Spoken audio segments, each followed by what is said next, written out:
Kaya ang pamagat ng sermon ngayon ay ang paglalakbay sa buhay ni Abraham.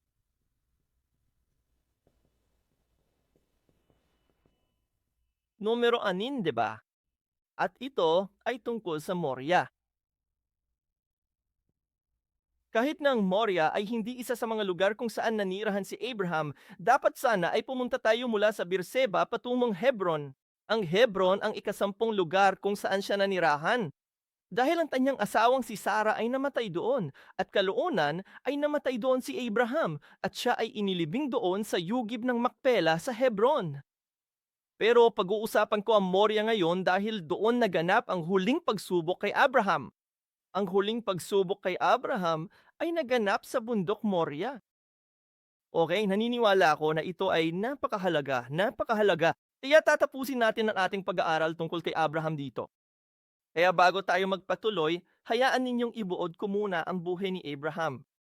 Okay, kaya ang buhay ni Abraham ay maaaring ibuod gamit ang isang chart.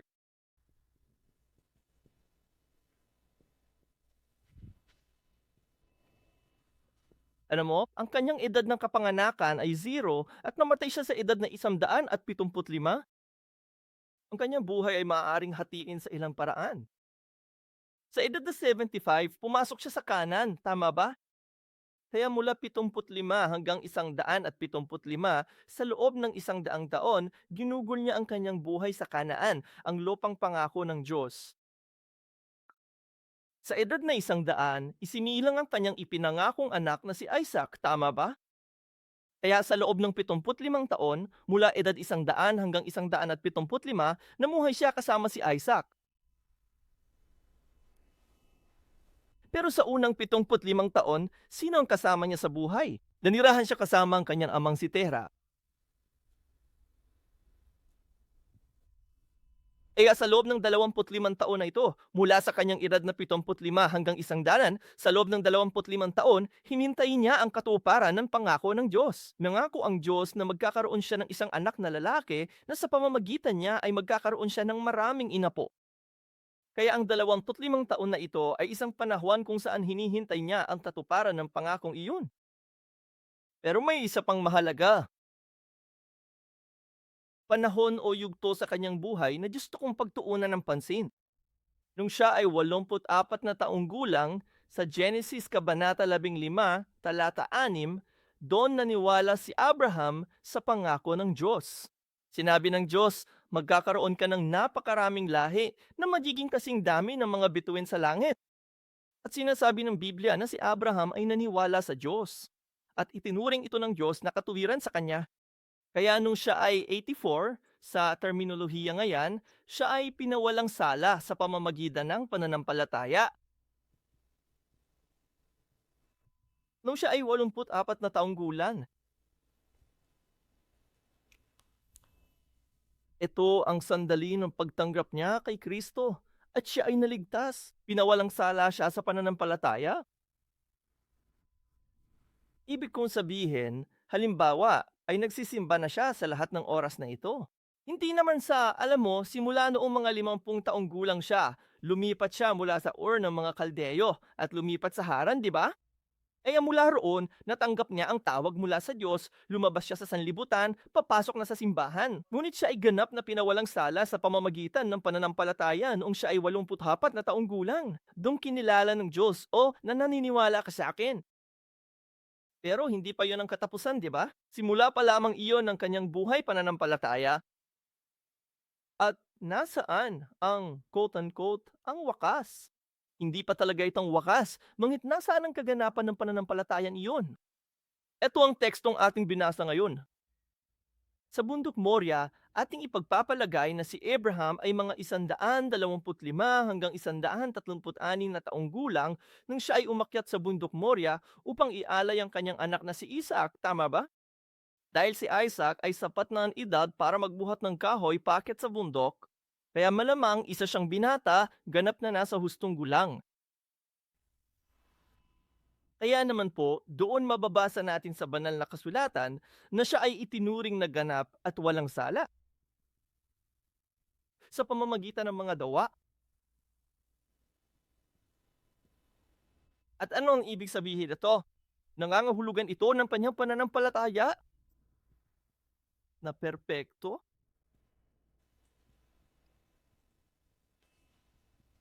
Anong kanyang pananampalataya? Ang kanyang pananampalataya ay naging perpekto. Balikan natin ang Santiago, Kabanata 2, talata 21 hanggang 23.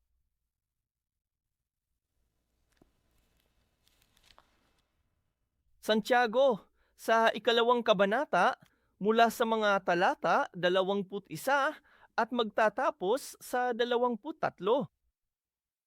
23. Kaya sinasabi sa Santiago, Kabanata 2, versikulo 21, hindi ba't si Abraham na ating ama ay inaring ganap sa pamamagitan ng mga gawa ng kanyang ihandog si Isaac na kanyang anak sa ibabaw ng dambana?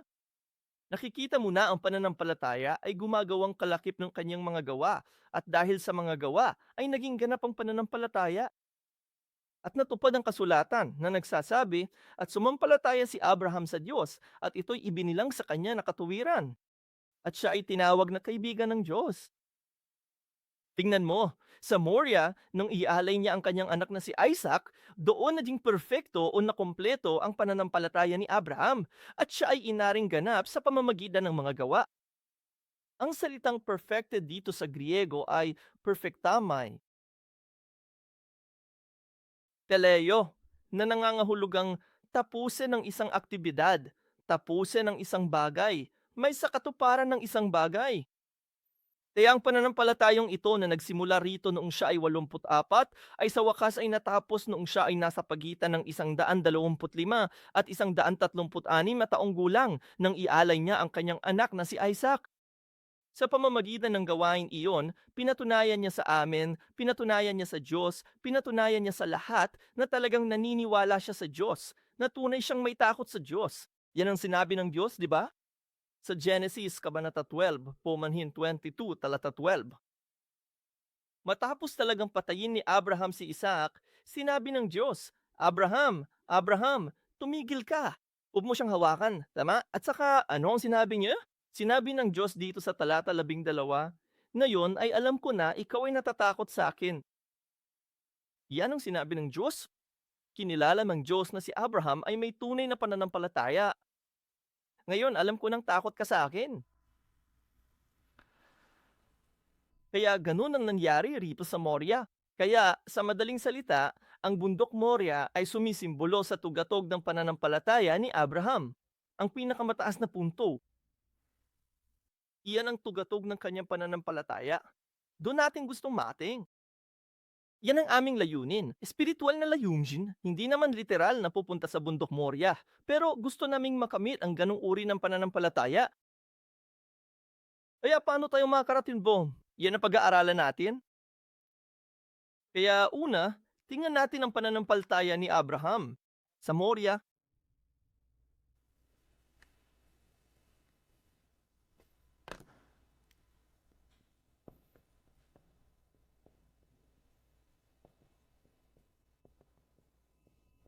sa palagay ko, lahat tayo rito o kahit man lang karamihan sa atin dito ay tinanggap na si Kristo. Naniwala naman tayo sa Kanya, di ba? Kaya tayo ay napawalang sala na sa pamamagitan ng pananampalataya, tama ba? Kaya nakarating na tayo sa puntong iyon kahit papaano. Pero ngayon, gusto nating maging katulad ni Abraham. Gusto naming makarating sa ang pagkumpleto, ang pagiging perpekto ng pananampalatayang iyan. Tama ba? Nangyari yun sa Moria, kaya anong uri ng pananampalataya ang taglay ni Abraham? Bueno, sinabi ng Diyos, gaya ng sinabi ko sa Genesis 22, talata 12, ito ang pagkilala ng Diyos, aniya. Sa wakas, mayon alam ko na nga na takot ka sa akin, hindi ba? Kaya ano ang ibig sabihin ng pagkatakot sa Diyos? Anong ibig sabihin nan? Sa Hebreo, ang salita ay yare, okay, yare, na ang ibig sabihin ay matakot sa Diyos. Kaya ang salitang ito, maaaring mga hulugan ng maraming bagay. Maari itong mga hulugang parang takot, sa sobrang takot mo, takot na takot ka na. O maari rin itong mga hulugang paggalang, paggalang. Maari pa nga itong mga hulugan ng pagsamba. Kaya dito, kapag ginamit ito para sa Diyos ng ganito, sa palagay ko ay mas mainam na isalin ito bilang paggalang sa Diyos. May respeto ka sa Diyos, di ba? Ganyan ka matakot sa Diyos, di ba? Yan ang pananampalataya ni Abraham. Sa Biblia, ang pagkatakot sa Diyos ay isang napakahalagang bagay. Kailangan nating lahat magkaroon ng takot sa Diyos. Bilang mga taong nagkasala, kailangan nating ng konting takot upang himukin tayong gawin ang tama. Tama ba? Kaya halimbawa, sa Kawikaan Siyam, talatang 10, sinasabi na ang pagkatakot sa Panginoon ay pasimula ng karunungan. Gusto mo bang maging matalino sa mundong ito? Kung gayon, kailangan mong matakot sa Diyos. Ang pagkatakot sa Diyos ang simula ng karunungan. Kung walang takot sa Diyos, hindi ka maaaring maging isang matalinong tao sa mundong ito. Wala kang karunungan. Gayon din sa awit 119 talata 63, ang pagkatakot sa Diyos, ang ibig sabihin ng pagkatakot sa Diyos. Pagsunod sa kanyang mga utos.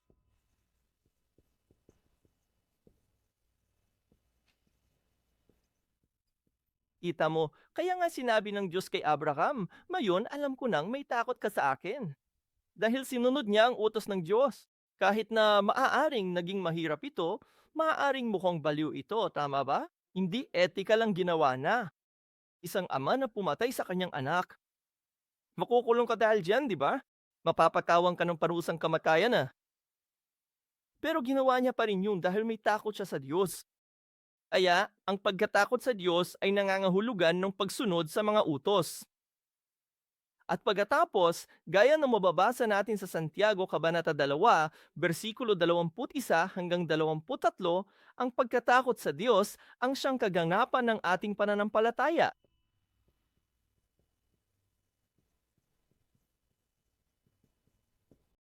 Kaya ang salitang English na fear ay hindi talaga nagbibigay katarungan sa ibig sabihin nito. Kaya isipin mo na lang ito bilang isang technical na termino. Sa Biblia, ang pagkatakot sa Diyos ay ang pagkumpleto ang ating pananampalataya. Ibig sabihin nito ay isabuhay ang iyong pinaniniwalaan. Kapag may takot ka sa Diyos, ibig sabihin ay isinasabuhay mo talaga ang iyong pinaniniwalaan sa loob mo. At nagawa iyon ni Abraham.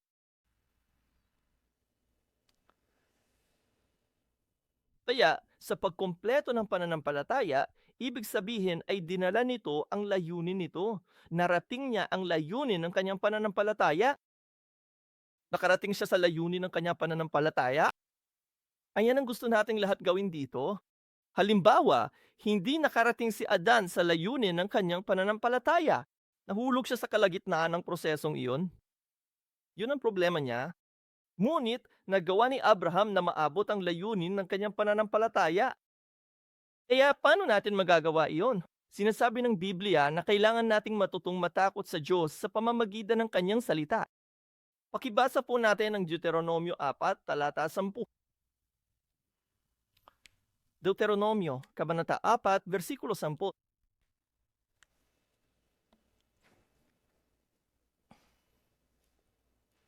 Babasahin ko ang Deuteronomio, Kabanata 4, versikulo 10 na nagsasabing, "Alalahanin mo ang araw na ikaw ay tumayo sa harap ng Panginoon mong Diyos sa Horeb nang sabihin sa akin ng Panginoon, pisanin mo ang bayan sa akin upang aking iparinig sa kanila ang aking mga salita, upang sila'y matutong matakot sa akin sa lahat ng araw na kanilang ikabubuhay sa ibabaw ng lupa at upang kanilang maturuan ng kanilang mga anak." Kita mo? Ibinigay sa kanila ng Diyos ang kanyang salita upang matuto silang matakot sa Diyos at upang maituro nila ito sa kanilang mga anak. Yan ang layunin ng ating pananampalataya. Una, kailangan nating matutunan ang salita at matutong matakot sa Diyos sa ating buhay. Ibig sabihin niyan ay isabuhay natin ang ating pinaniniwalaan, okay? Hindi lang basta pabiro, hindi lang basta pag-arte, kundi ginagawa talaga ang sinasabi ng salita. At saka, pangalawa, kailangan nating ituro iyan sa ating mga anak, di ba? Kaya ipinapakita sa atin ng buhay ni Abraham ang buong prosesong ito, mula sa pagkasanggol ng pananampalataya hanggang sa pagkakumpleto at pagkahinog ng pananampalataya. Tama ba? Kaya naman si Abraham ay isang mahalagang tauhan sa Biblia. Hindi yun na ipakita sa atin ni Adan, pero ipinakita yun ni Abraham, ha? Kaya isinabuhay niya ang mga kailangan nating gawin sa ating buhay. Kaya sa madaling salita, mayroong paghinog ng pananampalataya. Ito ay isang proseso. Ang pananampalataya ay hindi isang bagay na biglaan. Ito ay isang proseso. Ito ay isang panghabang buhay na proseso. Kailangang lumago at maging ganap ang ating pananampalataya, hindi ba? Tulad ng ginawa ni Abraham. Kaya yun ang magiging pangalawang punto ko. Ang pag-unlad ng pananampalataya. Anong ibig sabihin din? Binabanggit sa Biblia ang tungkol sa pananampalatayang unti-unting lumalago, di ba? Titingnan natin ang dalawang mahahalagang talata rito. Mga taga-Epeso, Kabanata 4, mga talata 13 hanggang 15. Basahin nating lahat ito ng sama-sama. Mga taga-Epeso, Kabanata 4, mga talata 13 hanggang 15. Kaya ang mga taga-Epeso, Kabanata 4, ito ang sinasabi ng Panginoon. Mga bersikulo 13 hanggang 15. Kaya itong sinasabi ng Biblia. Hanggang sa maabot nating lahat ng pagkakaisa ng pananampalataya at ng pagkakakilala sa anak ng Diyos, hanggang sa ganap na paglaki ng tao, hanggang sa sukat ng pangangatawan na nauukol sa kapuspusan ni Kristo. Dahil dito, hindi na tayo magiging mga batang ipinapadpad kung saan-saan ng mga alon. At dinadala tayo ng lahat ng uri ng aral, ng daya ng mga tao, ng katusuhan at mapanlinlang ng mga pakana, kundi sinasalita ang katotohanan na may pag-ibig, upang tayong lumago sa lahat ng aspeto sa Kanya na siyang ulo sa makatuwid bagay, si Kristo. Kita mo, kailangan nating magkaroon ng ganap na pananampalataya, hindi ba? Anong uri ng pananampalataya ito? Ito'y pananampalatayang hindi na pambata, hindi na tinatangay-tangay ng mga alon. May naririnig ka ba mula sa kung sino? Talaga? Pumunta ka roon. Nako, hindi, pumunta ka rito. Pabalik-balik ha, pabalik-balik.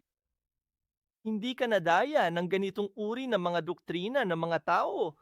Ngunit ang iyong pananampalataya ay ganap na. Matatag ito. Hindi ito gumadalaw. Yan ang uri ng pananampalataya na kailangan natin. Isa pa, pumunta tayo sa Hebreo 5, mga bersikulo 12 hanggang 14.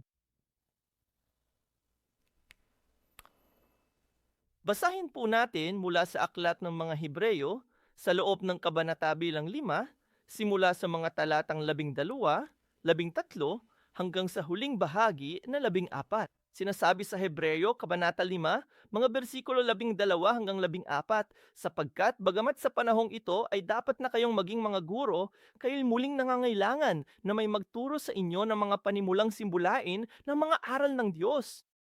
At kayo'y nangangailangan ng gatas, hindi ng matigas na pagkain. Sapagkat ang bawat taong kumakain lamang ng gatas ay hindi sanay sa salita ng katuwiran sapagkat siya isang sanggol. Ngunit ang matigas na pagkain ay para sa mga nasa hustong gulang na dahil sa pagsasanay ay nasanay na ang kanilang mga pandama upang makilala ang mabuti at masama. Kita mo, may isang sanggol kay Kristo na gatas lang ang kaya niyang inumin dahil wala pa silang ngipin. Ngunit nariyan ang taong ganap kay Kristo na kayang kumain ng matigas na pagkain. Literal na sa Griego, ang ibig sabihin nito ay karne. Pwede kang kumain ng karne, isang bagay na pwede mong nguyain, di ba? Dahil matured ka na. At ano ang ibig sabihin ng matured? Sinasabi sa talata 14, sa pamamagitan ng pagsasanay, maaari mo nang makilala ang mabuti at masama. Kaya, sa madaling salita, ang ipinahihiwatig ng talatang ito ay sina Adan at Eva sa harding ng Eden. Sila ba ay nasa hustong gulang na? Nagawa ba nilang makilala ang pagkakaiba ng mabuti at masama? Hindi, di ba? Dahil kumain sila mula sa puno ng pagkakilala ng mabuti at masama na sinabi ng Diyos na wag nilang kaninin. Kaya hindi nila naunawaan. Kaya sa madaling salita, sina Adan at Eva ay hindi pa nakaabot sa isang ganap na pananampalataya at sila ay natumba sa daan. Yan ang problema.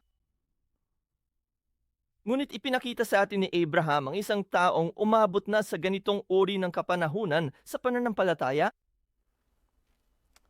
Kaya tayo rin, sa pamamagitan ng espiritual na pagsasanay at sa pagtanggap ng salita ng Diyos, kailangan nating makarating sa antas ng pananampalatayang iyon, sa ganap na pananampalataya upang makilala natin ang mabuti at masama. Kaya ipinakita sa atin ni Abraham sa Moria ang ganong uri ng pananampalataya, kung saan alam niya kung ano ang kalooban ng Diyos, kung ano ang gusto niya mula sa kanya at nagawa niya ito. Kaya anong uri mang pananampalataya? Ang pananampalataya ay ganap. Anong uri ng pananampalataya meron si Abraham?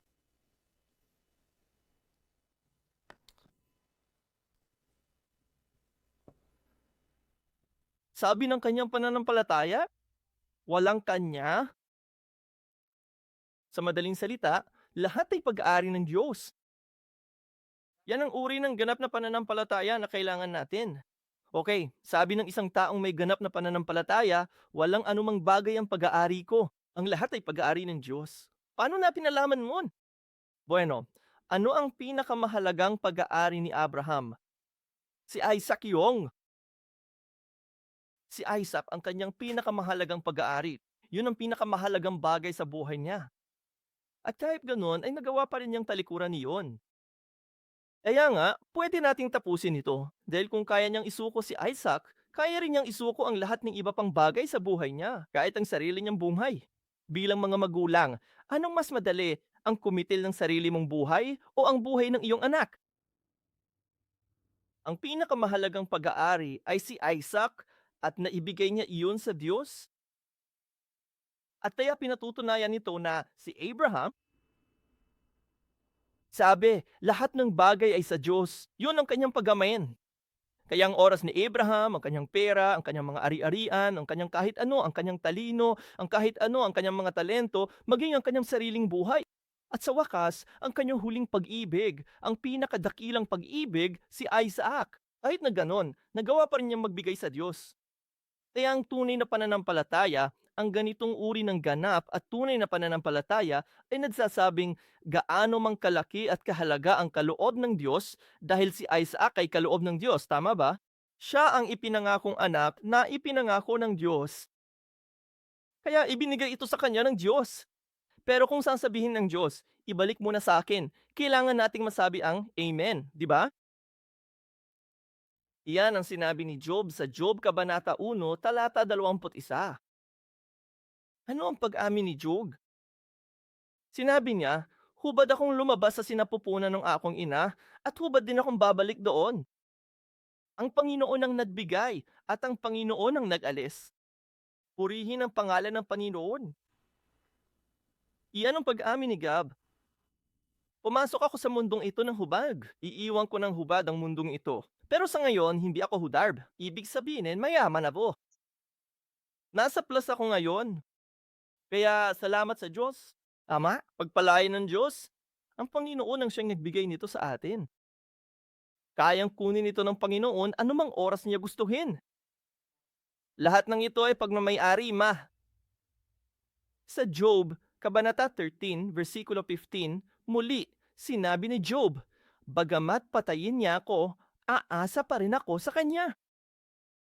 Ang sabi ni Job, kahit patayin niya ako, aasa pa rin ako sa Diyos. Gayun din sa Daniel Kabanata 3, mga bersikulo 17 hanggang 18. Natatandaan mo ba ang tatlong kaibigan ni Daniel? Sinabi ni Haring Nebukadnezar, kung hindi kayo yuyukod sa idolo, ihahagis ko kayo sa isang urno ng apoy. Kaya yuyuko ka ba sa aking idolo? At sinabi ng tatlong magkakaibigan, hindi, dahil ang ating Diyos ang makapagliligtas sa atin. Mas malakas ang Diyos namin kaysa sa Diyos mo. Ililigtas niya tayo. At pagkatapos ay sinasabi sa talata 18, ngulit kahit na hindi niya gawin, kahit na. Diyos ko, hindi niya tayo iligtas. Nako, hindi pala.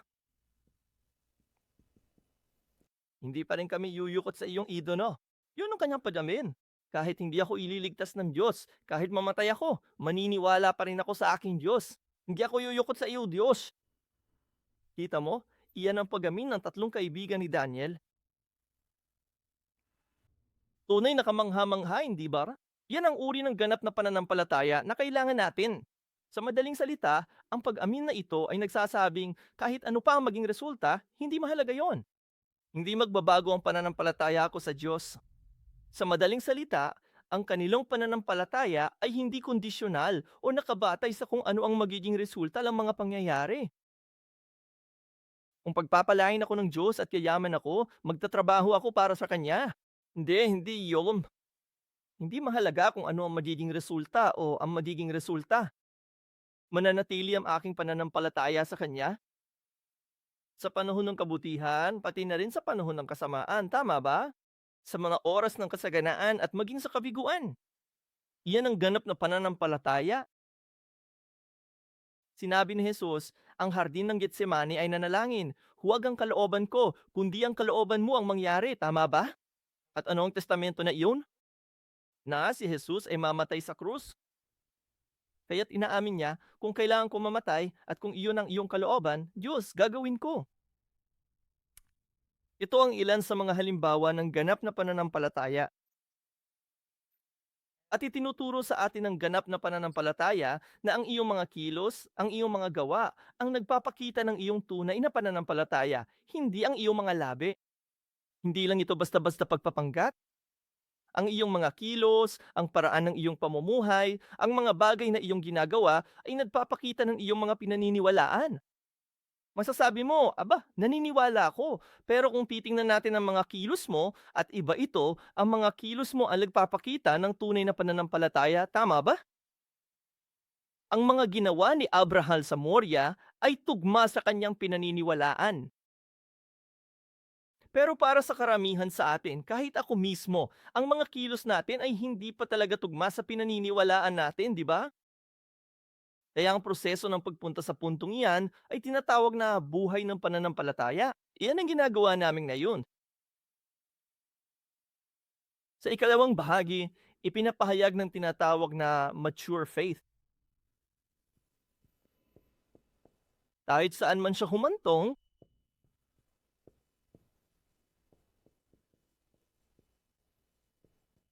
susunod kami. Yan ang sinabi ng ganap na pananampalataya. Kahit saan tayo dalhin ng Diyos, susunod tayo dahil nagtitiwala tayo sa Kanya. Saan ginagabayan ng Diyos si Abraham sa Genesis Kabanata 22, talata 1 na ating mababasa ngayon? Inaakay niya siya patungo sa bundok Moria. Sinabi niya, Abraham, kunin mo ang iyong buktong na anak, ang iyong minamahal na anak, daling mo siya sa isang bundok sa Moria at patayin mo siya. Ialay mo siya bilang handog na susunugin. At sinabi ni Abraham, siya na ba? At anong ginawa niya? Maaga siyang nagising kinaumagahan, parang isang batang pupunta sa isang field trip o kung ano paman. Oo, tuwang-tuwa Vo. At dadalhin niya ang kanyang anak sa Moria at iaalay ito bilang handog na susunugin. Hindi lang iyon, ang dahilan kung bakit napakahalaga nito ay dahil inabot siya ng 3 araw bago makarating doon. 3 araw ang biyahe.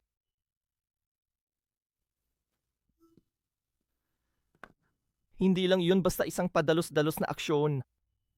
Abraham, patayin mo siya? Okay, hindi naman ganun noon. 3 araw siyang naglakad kasama niya. Isipin mo na lang kung ano ang tumatakbo sa isip mo sa loob ng 3 araw. Tama ba ito? Diyos ba talaga ito o si Satanas? Nababaliw na ba ako? Inisip ko ba ito? Matagal na panahon ng 3 araw. At nilakad niya ang 3 araw na yun at sumunod pa rin. Kaya naman, napakahalaga ng kanyang pananampalataya. Ang 3 araw na ito sa Biblia ay napakahalaga sa espiritual na aspeto. Maraming halimbawa ng 3 araw. Halimbawa, kung titingnan mo sa Exodo 5, talata 3, tinanong ni Moises ang paraon ng Egipto, pahintulutan mo kaming maglakbay ng 3 araw papunta sa ilang upang makapaghain kami sa Diyos. Aya, anong iniisip ni Moises? Iniisip niya, kung makakakuha ako ng 3 araw na mas maaga sa pagsisimula, kaya ko. Ganap na nakatakas sa kamay ng paraon. Kaya, sa madaling salita, para kay Moises, 3 araw ang panahong kailangan upang lubos na makatakas sa kamay ni Satanas. Dahil ang paraon ay sumisimbolo kay Satanas, ang Antikristo, tama ba? Sa Exodo, Kabanata 11, mga talatang 10 at 11, sinabi ng Diyos sa mga Israelita sa bundok Sinai at sinabihan niya si Moises na pumunta at pabanalin ang bayan. Sa loob ng 3 araw, ngayon, bukas at sa ikatlong araw, bababa ako upang makipagkita sa iyo. Kaya 3 araw ang tagal bago lubos na naatasan ang mga tao na makipagkita sa Diyos. Okay? 3 araw ang kailangan para lubos na maalay ang mga tao sa pakikipagkita sa Diyos. At syempre, alam natin lahat ang tungkol kay Jonah, di ba? Jonas, sinabi ng Diyos kay Jonas na pumunta sa Nineveh. Pumunta siya sa kabilang direksyon at itinapon siya ng Diyos sa karagatan at siya ay nasa tiyan ng isda sa loob ng 3 araw at 3 gabi. Pagkatapos nun, isinuka siya ng isda at pumunta siya sa Nineveh, tama ba? Sumunod siya. Kaya 3 araw para kay Jonas, 3 araw ang tagal para magsisi siya at maging handa na lubos na sumunod sa Diyos, tama ba? At syempre, si Jesus, tulad ni Jonas, ay nasa ilalim ng lupa. Nasa libingan ng 3 araw. 3 araw ang tagal bago muling nabuhay si Jesus. Para kay Abraham, ang 3 araw ay ang tagal bago niya maabot ang kanyang ganap at perpektong pananampalataya, ang layunin ng kanyang pananampalataya. Inaabot siya ng 3 araw na paglalakbay. Kaya para sa atin, ano ang ibig sabihin ng 3 araw na paglalakbay na ito? Tandaan, natutunan natin na ang tao ay may espiritu, kaluluwa, at katawan, hindi ba? Kaya para sa akin, ganito ko gustong intindihin ang 3 araw na paglalakbay nito. Ang pananampalataya ay nagsisimula sa ating espiritu, hindi ba? Ang pananampalataya ay nagsisimula sa espiritu. At sa kalaunan, kailangan itong pumasok sa ating kaluluwa, sa kupin ng ating kaluluwa. Ang ating pag-iisip, ang ating damdamin, ang ating pagpili. Tama? Ganun naman ang ginagawa ng kaluluwa, di ba? Lahat ng yan. Ang pananampalataya ay nagsisimula sa espiritu, kalaunan ay kailangan dumalyo pababa sa ating kaluluwa, at sa huli, kailangan nating gamit ang ating katawan, isagawa ang ating pinaniniwalaan.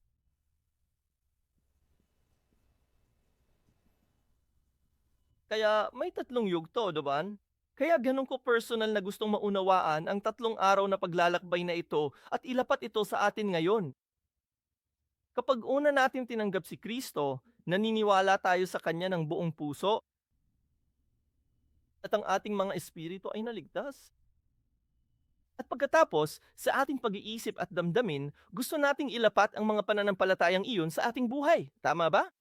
Pero hindi pa rin natin ito nagagawa gamit ang ating katawan. Pero sa huli, yan ang aming layunin dito mismo. Gusto naming maisakatuparan ito. Sige, dumako tayo sa mga taga-Roma, Kabanata 8, mga bersikulong 10 at 11. Sige, mga taga-Roma, Kabanata 8, mga talata 10 at 11.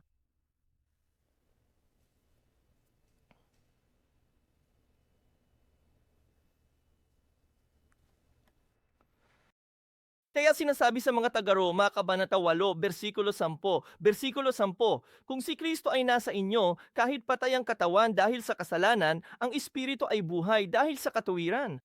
Kapag una mong tinanggap si Kristo, ang iyong espiritu ay buhay dahil tinanggap mo na siya. Naniniwala ka sa Kanya. At pagkatapos ay sinasabi sa talata 11, ngunit kung ang espiritu niya na bumuhay kay Jesus mula sa mga patay ay nananahan sa inyo, siya na bumuhay kay Kristo Jesus mula sa mga patay ay magbibigay buhay din sa inyong mga katawang may kamatayan sa pamamagitan ng kanyang espiritu, kayo na nananahan sa inyo. Pagkatapos nating maniwala kay Kristo, tayo ay napupuno ng espiritu ng Diyos. Sa kalaunan, darating tayo sa punto kung saan kahit ang ating mga patay na katawan, ang ating mga katawan ay patay na dahil sa kasalanan, ngunit darating din naman tayo kalaunan. Nais natin na ang ating mga katawan ay mabuhay sa katuwiran sa pamamagitan ng kanyang espiritu upang tayo ay lumayo sa kasalanan at lumakad sa kanyang salita. Ang buong prosesong yan ay makikita sa buhay ni Abraham. At narating ni Abraham ang layuning iyon sa bundok Moria nang ialay niya si Isaac. Kaya bilang konklusyon, nakamit ni Abraham ang kanyang ganap na pananampalataya sa bundok Moria. At ang Moria, kalaunan, ay tinawag na, ano? Kung titingnan mo sa 2 Kronika 3, talata 1, sinasabi na itinayo ni Solomon ang kanyang templo sa bundok Moria. At kalaunan, tinawag ang bundok Moria. Ano? Siwon. Bundok Siyon. Pero ang Moria ay bundok ang Siyon. Okay? Matapos maitayo ang templo roon, ito ay tinawag na ngayong Siyon, lungsod ni David.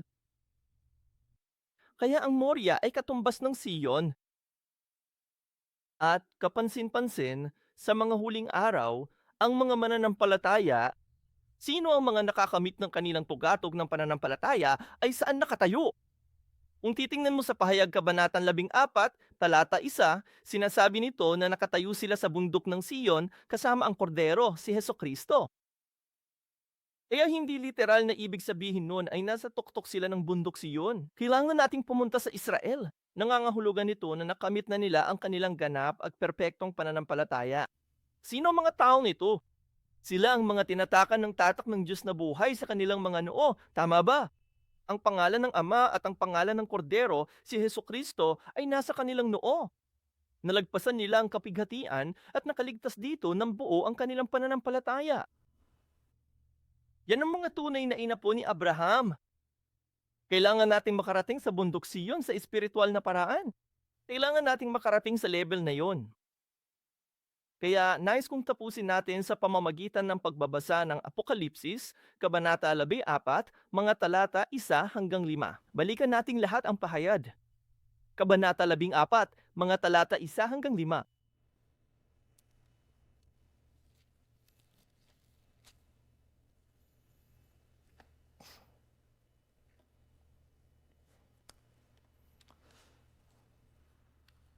Sa pahayag, Kabanata 14, mga bersikulo 1 hanggang 5, sinasabi, "At tumingin ako at narito, ang kordero ay nakatayo sa bundok ng Siyon at kasama niya 144,000 na may nakasulat na pangalan niya at pangalan ng kanyang ama sa kanilang mga noo.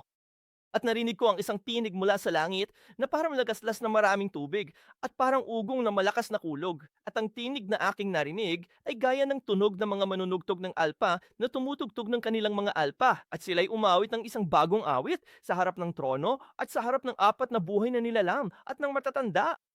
At walang sino man ang maaning matuto ng awit maliban sa 144,000 na tinubos mula sa lupa. Ito ang mga hindi nadungisan sa mga babae, sapagkat pinanatili nilang malinis ang kanilang mga sarili. Ito ang mga sumusunod sa kordero, saan man ito magpunta. Ang mga ito ay tinubos mula sa mga tao bilang mga unang bunga sa Diyos at sa kordero, at walang kasinungalingan at tagpuan sa kanilang bibig. Sila ay walang kapinsanan. Amen. Kaya ito ang aming layunin. Dito natin gustong marating. At dito nakarating si Abraham sa bundok Moria. Kaya, bilang mga inaapo ni Abraham, kung tayo ay magtitiis at magpupursige lamang, gagabayan tayo ng Diyos patungo roon. Pero kung susuko tayo, kung pagtataksilan natin ng Diyos, kung tatalikuran natin ng Diyos, hindi tayo makakarating doon, hindi ba? Kaya ang punto ay ito, kailangan nating magtiwis. Hindi tayo makakarating doon ng mag-isa, ngunit ginagabayan tayo ng Diyos ngayon. Kung magtitiwala lang tayo, kahit gaano pa kahirap ang sitwasyon, dadalhin tayo ng Diyos sa tamang landas. Amen? Naniniwala naman tayo dyan, di ba? Kaya iyan ang kailangan nating gawin. Kailangan nating magpihilis, okay? Manalangin tayo. Mahal na Ama sa langit, maraming salamat po sa inyo para sa biyayang ito sa aming buhay sapagkat tinawag mo kami at kinilala bilang mga inapo ni Abraham. At ngayon, tulad ng aming ninunong si Abraham, tulungan mo kaming makarating sa tugatog ng aming pananampalataya, ang layunin ng aming pananampalataya sa bundok Siyon. Dalangin ko na ang iyong spirito ay gumabay at maggabay sa amin. Tulungan kaming huwag mawalan ng pag-asa o sumuko sa kalagitnaan, ngulit naway magtiis kami hanggang sa huli upang makamit namin ang layuning itinakda mo para sa amin. Naniniwala kami na ikaw at ang iyong biyaya ang gumagabay sa amin. Hindi namin mararating iyon ng mag-isa, ngunit kasama mo, Panginoon, alam namin kaya namin itong gawin. Dalangin ko na ang iyong espiritu ay magbigay sa amin ng lakas upang magtiis sa anumang pagsubok na maaaring dumating. Upang hindi tayo maligaw sa landas na ito. Sa halip ay manatili tayo sa ating pananampalataya. Lubos kaming nagpapasalamat. Luwalhati sa iyo at sa ngalan ni Jesus. Amen. Purihin ang Diyos sa isang sandali.